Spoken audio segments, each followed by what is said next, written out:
Did you know you can shove potions to your allies to heal them, or that you can use boxes to increase your damage? If not, then you're in the right place. Baldur's Gate 3 has set a new standard for the RPG genre, and with the level of complexity it's bringing to the gaming world, it's important to understand the tools that the game has provided you with. Today I wanted to explain how the 9 common skills that every class in the game has work, and share with you my tips and tricks so that you can impress your friends and slay your foes. Let's first take a look at the ability Throw.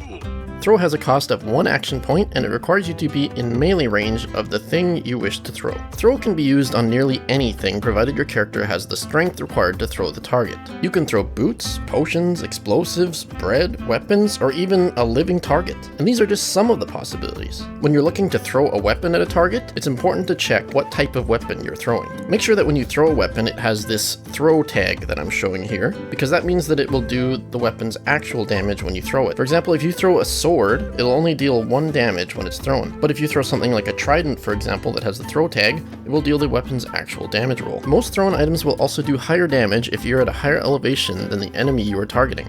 Being at a height of just 4 meters above the target will add 3 crushing damage to your throws. And that damage can grow further the more height you have over your enemies. So earlier I mentioned how you can use boxes or crates to increase your damage, and this is how. If you just stack 3 crates on the ground, you can jump to the top and throwing weapons will do increased damage. If you really wanted to, you could take this to extreme levels. For science purposes, I decided to stack about 100 boxes to see the damage from that height. Throwing even shoes from this height, it basically turned them into a nuclear weapon, dealing over 80 damage.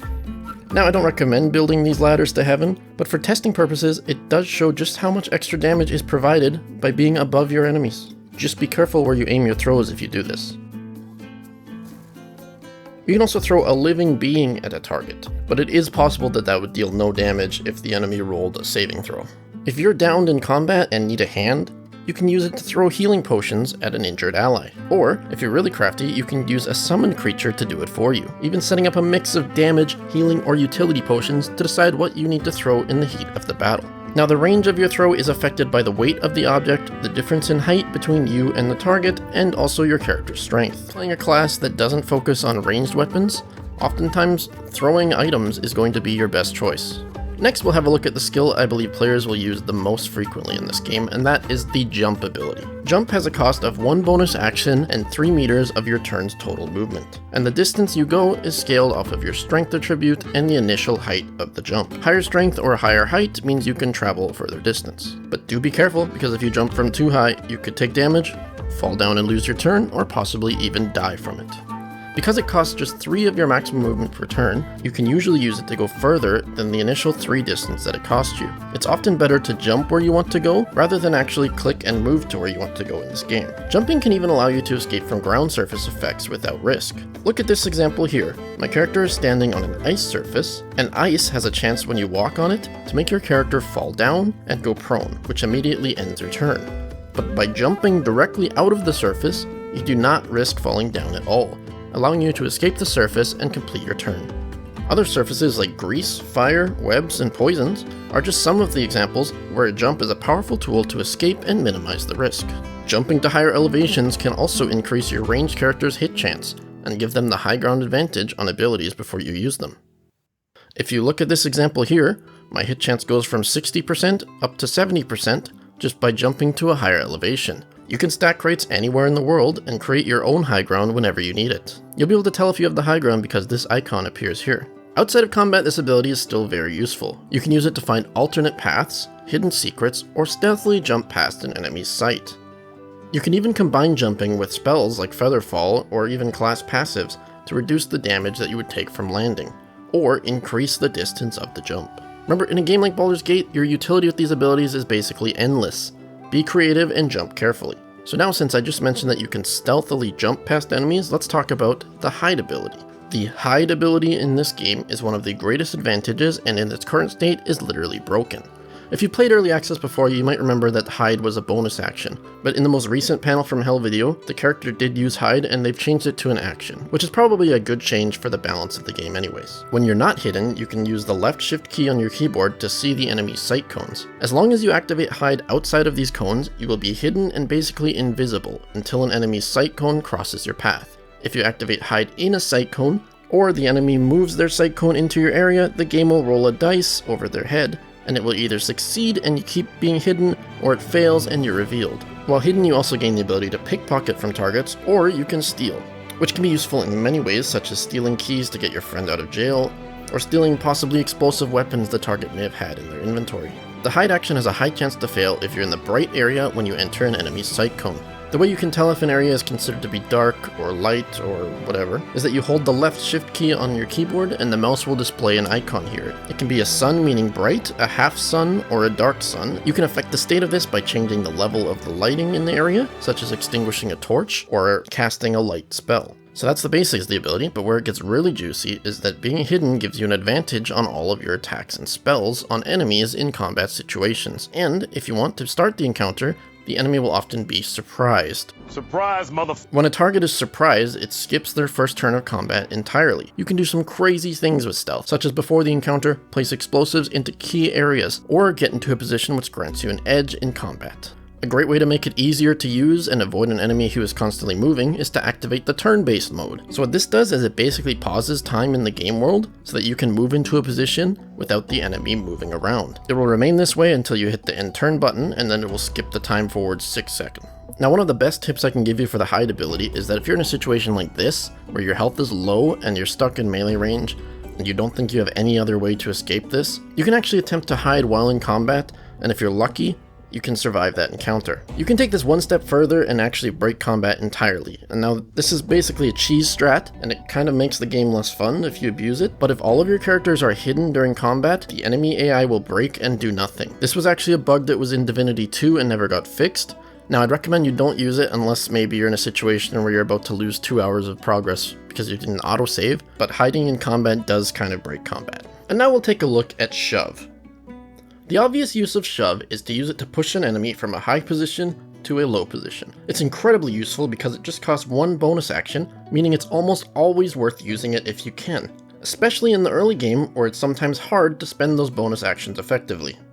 It's one of the few bonus actions which allows you to deal damage or possibly even one-shot your enemies from level 1. Shove can even be used to wake a sleeping ally without damaging them, or you can shove them out of a start of turn damage effect like a Moonbeam or Cloud of Daggers. If you're a ranged character stuck in melee range, you'll be suffering from the Threatened buff, which means that your hit chance is reduced because there's an enemy in melee range. You can actually attempt to shove the enemy away to increase your hit chance, or use it to avoid an attack of opportunity. Shove is based on your character's strength and the enemy's acrobatics and athletic skills. If the target is too heavy or there's terrain blocking them, it will often fail.